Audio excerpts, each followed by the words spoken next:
Oh.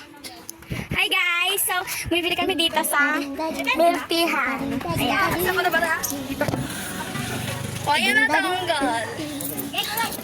O, ayan na ta. Bibili kayo milk tea? Bibili mo nga. Pahili ma.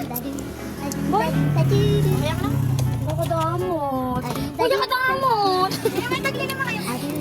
May tigpapente naman silang milk tea. Yan. Dalaw na so, kuya sa akin. Kuya, dalaw na sa akin. Chocolate. Chocolate. Ikaw mo. So, ayun guys.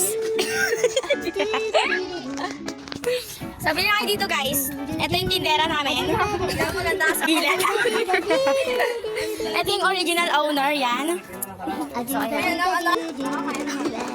So, ayun guys. Kaya na tanggal. I-promote mo naman to. Pentel-pen ka ba dyan? Papel mo mga Then, pang malupitang milk, diba ang hanap ko? Dito ka na, kay kuya. Sino ba?